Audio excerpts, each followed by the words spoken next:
Bonjour à toi, j'espère que tu te portes bien. Et j'ai reçu pas mal de réponses en story à une question que j'avais posée pour savoir comment la communauté Instagram allait en ce moment. Et il y avait beaucoup de réponses bof, pas terribles, une énergie un petit peu étrange, un peu lourde. Et j'avoue l'avoir ressenti aussi. Alors je suis pas astrologue, peut-être qu'il y avait certaines formations de planètes voilà, qui nous a influencés, j'en ai absolument aucune idée. Mais c'est vrai qu'il y a certaines matinées récemment où je me suis réveillée un petit peu lourde, la sensation que tout était un peu étrange, un peu calfeutré en quelque sorte, et plus des nightmares, des... Comment on dit en français? Des cauchemars, des cauchemars.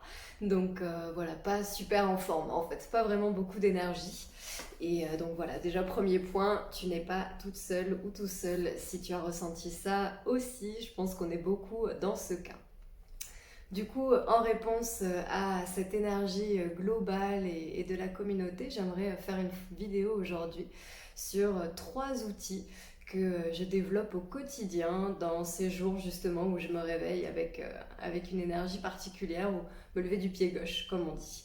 Donc parmi bien d'autres outils, d'innombrables autres outils, il y a vraiment trois piliers de ma vie quotidienne qui sur le long terme me permettent vraiment d'appréhender chaque journée comme une nouvelle aventure, comme une nouvelle possibilité d'apprendre, de grandir, sans trop m'attacher à l'émotion qui se joue dans la journée. Donc les trois piliers, c'est les trois M, j'ai appelé ça. Donc vraiment, le premier, c'est le mouvement. Le deuxième, c'est la méditation. Et le troisième, c'est mindset. Donc je garderai le terme en anglais parce que je vais l'expliquer. Pour moi, il résonne beaucoup plus profondément en anglais. Donc le premier pilier, le mouvement. Le mouvement, c'est la vie. On est des magnifiques créatures qui sont extrêmement créatives et extrêmement puissantes dans notre capacité de bouger, dans cette fluidité dans le corps. Et les émotions, c'est le langage du corps. C'est toute cette énergie qui finalement n'est pas amenée à complétude, qui n'est pas amenée à se terminer et donc qui reste stockée dans le corps. Donc ça peut former des amas en fait énergétiques ou de cellules qui ne vraiment ne se régénèrent pas. Et ça peut amener à des maladies ou, comme ils disent en anglais, disease, donc ne pas être à l'aise en fait. Donc l'idée du mouvement, c'est d'aller mobiliser toute cette charge énergétique qu'on ressent, qu'elle soit agréable ou qu'elle soit plus lourde à ressentir, positive ou négative si on veut mettre une étiquette. Quelle que soit l'émotion qui est là, essayer de bouger le corps, de sentir cette fluidité, cette circulation dans le corps, et ça permet vraiment d'évacuer en fait, évacuer les tensions, le trop plein de tensions, de pensées, et d'être vraiment en relation avec ce corps en mouvement et de se faire plaisir. Donc premier pilier essentiel, le mouvement. Et ça peut être toute forme de mouvement, du yoga, de la danse, aller marcher en nature si on peut, nager, tout ce qui nous fait du bien. Vraiment rien que marcher consciemment dans son appartement, en sentant bien les pieds qui se déposent, en sentant les jeux d'équilibre entre chaque pas, bouger, être en mouvement. Le deuxième pilier, c'est la méditation. Donc une méditation, ça peut être assis, allongé, debout, personnellement allongé. Je le fais rarement parce que je sais que j'aurais tendance à tellement me détendre que la concentration, pour l'instant, j'en suis pas encore au point de pouvoir être pleinement consciente si je me détends un peu trop, entre guillemets. Donc personnellement, quand c'est un exercice, vraiment une pratique méditative, je préfère être assise ou alors debout pour vraiment m'ancrer profondément.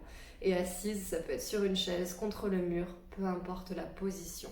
L'important, c'est qu'on soit à l'aise dans les hanches, dans le bassin, le bas du dos, et qu'il n'y ait pas de tension dans les genoux. Donc vraiment, mets-toi à l'aise et trouve une ou des pratiques de méditation qui te correspondent.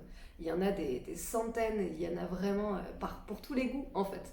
Que ce soit de la méditation de pleine conscience où on observe sans jugement, sans attente, tout ce qui est là, dans le corps, dans le mental, dans les sensations. Ou bien une pratique de méditation où on porte notre attention sur un objet interne ou extérieur, comme une bougie, ou nos sons, les sons qu'on entend, etc. tous les types de méditation vraiment sont efficaces et sont prouvés aujourd'hui d'être bénéfiques pour notre cerveau, pour notre rapport au stress et cultivent notre résilience.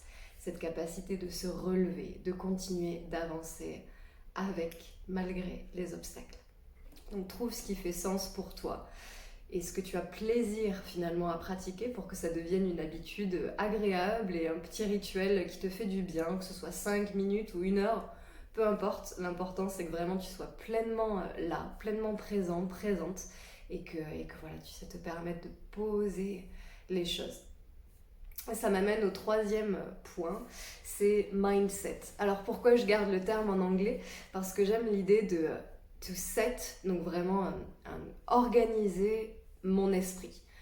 Pour moi, ça me renvoie vraiment à l'idée où c'est moi qui décide dans quelle trajectoire j'ai envie de regarder, dans quelle optique j'ai envie d'installer ma vie, en quelque sorte. Donc littéralement, voilà, c'est état d'esprit, mais je trouve que c'est plus passif en français. En anglais, c'est vraiment qu'est-ce que tu choisis, quel mindset tu décides d'adopter, en fait.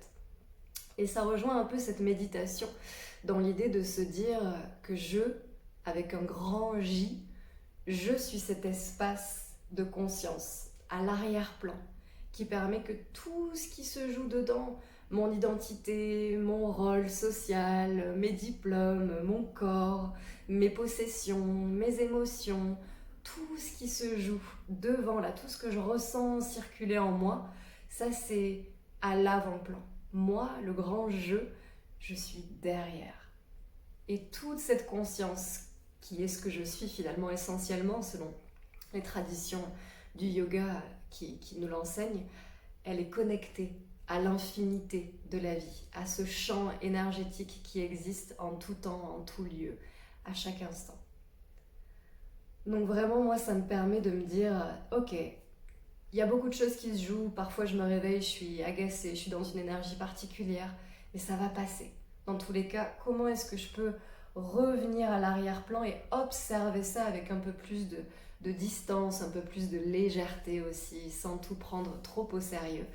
Et comment je peux, du coup, depuis cet espace un peu moins étouffé, finalement écrasé par les émotions, avec davantage d'espace, comment je peux regarder cet événement de la vie, ce choc, ce challenge, ce défi, comme une opportunité de grandir. Donc moi, c'est le mindset, c'est l'état d'esprit que je décide de cultiver, d'adopter au quotidien. Parce que je crois profondément et j'apprends à croire tous les jours que la vie, elle est là pour moi. Et que quand je ressens cette insécurité, cette anxiété qui me traverse, je recule. Et ça ne veut pas dire que je me détache et que je suis complètement dans les nuages et que je ne vis pas ce que je ressens. Au contraire, en fait, je le vis pleinement parce que je sais que c'est une expérience et que ça va passer et que c'est là pour me faire grandir. Donc je récapitule les 3 points, mouvement, mobiliser toute cette énergie, bouger, secouer, danser, vraiment canaliser toute cette énergie, ces émotions pour t'en libérer, pour libérer les tensions. Deuxième point, la méditation. Trouve une ou des pratiques de méditation qui te font du bien, qui te permettent d'évoluer, de poser ton esprit, d'observer, d'être davantage présent, présente. Et le troisième point, mindset. Quelle vision, quelle perspective de l'existence avec un grand E tu as envie de cultiver au quotidien. Voilà, j'espère que cette vidéo pourra te soutenir dans ton développement quotidien et je te souhaite une merveilleuse fin de semaine avec le beau temps, en tout cas nous ici à Albi. Prends bien soin de toi, pense à partager la vidéo si elle fait sens pour toi et si tu as envie de soutenir d'autres personnes de ton entourage, c'est vraiment important. C'est comme ça que malgré la distanciation physique et non pas sociale, on continue de tisser du lien, c'est essentiel. Merci encore. Namasté, namasté, namasté. À très vite.